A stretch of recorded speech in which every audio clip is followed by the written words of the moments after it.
রাখি cutting and stitching চ্যানেলে তোমাদের স্বাগত। আমি আজকে তোমাদেরকে দেখাবো আর্মহোলের শেপ কীভাবে সঠিকভাবে দিতে হয়। তো চলো স্টার্ট করা যাক।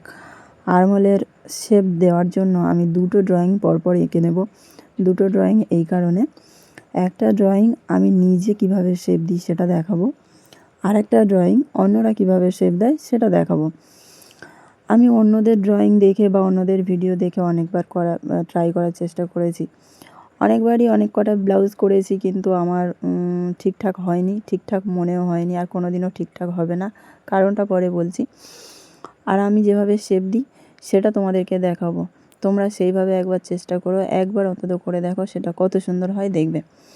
তো চলো স্টার্ট করা যাক। এই যে ড্রয়িংটা, প্রথমে ড্রয়িংটা, এটা আমার যেভাবে শেপ দিই আমি সেইভাবে দেখাচ্ছি। প্রথমে 2 ইঞ্চি দাগ দিয়ে একটা পয়েন্ট করে নিলাম, আর পুটের দাগটা দেওয়া হয়নি, তাই পুটের দাগটা দিয়ে নিলাম আবার দুটো ড্রয়িংয়ে।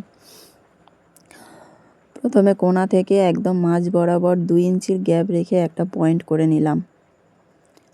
এই গ্যাপটা কিন্তু 2 ইঞ্চি থাকবে। 2 ইঞ্চির গ্যাপ রেখে একটা পয়েন্ট দিলাম।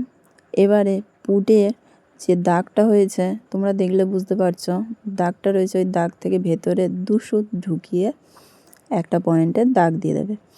ওই যে 2 সুতের পয়েন্ট একটা দিলে ওই পয়েন্ট থেকে 2 ইঞ্চির পয়েন্ট মিলিয়ে আর্মহোলের শেপ দিয়ে নেবে। এই যে শেপটা দিলাম এটা হচ্ছে ব্লাউজের পেছন পাটের আর্মহোলের শেপ। তো স্পষ্টভাবে দাগ দিয়ে নিলাম, আশা করি বুঝতে পারছো। আর লিখিয়ে দিচ্ছি, এটা হচ্ছে পেছন পাটের আর্মহোলের শেপ। তো পেছন পাটের আর্মহোলের শেপটা তাহলে তোমরা কত নেবে? 2 ইঞ্চির গ্যাপ রাখবে কোণা থেকে। 2 ইঞ্চির গ্যাপ রেখে কোণা থেকে পেছন পাটের আর্মহোলের শেপ নেবে। তারপরে দেখো সামনের পাটের আর্মহোলের শেপের দাগটা দেবো কীভাবে।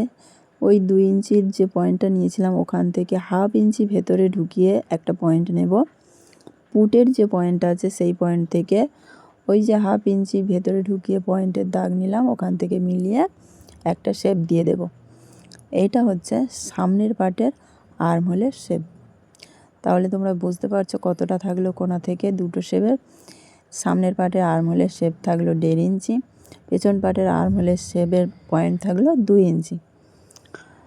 এবারে দেখাই অন্যরা যেভাবে শেপ দেয়। ওরা 1/2 ইঞ্চি কোণাতে রেখে এইভাবে শেপ দেয়। এটা হচ্ছে পেছন পাটের শেপ দেয় এইভাবে, মাত্র 1/2 ইঞ্চি, মাত্র 1/2 ইঞ্চি রেখে। আর ভেতরের পাটের 1/2 ইঞ্চি আরও ভেতরে ঢুকিয়ে শেপ দেয়, আরও ভেতরে 1/2 ইঞ্চি ঢুকিয়ে তারপরে শেপ দেয়। এইভাবে তোমরা করে দেখবে, তোমরা যতই ভেতরে ঢুকিয়ে শেপ দাও না কেন, ভাববে হয়তো আরও একটু ভেতরে ঢোকালে হয়তো আর্মহোলের কাপড় ফুলে থাকবে না, কিন্তু একদমই নয়। যতই ভেতরে ঢুকিয়ে আর্মহোলের শেপ দাও ততই দেখবে কাপড়টা ফুলে আছে।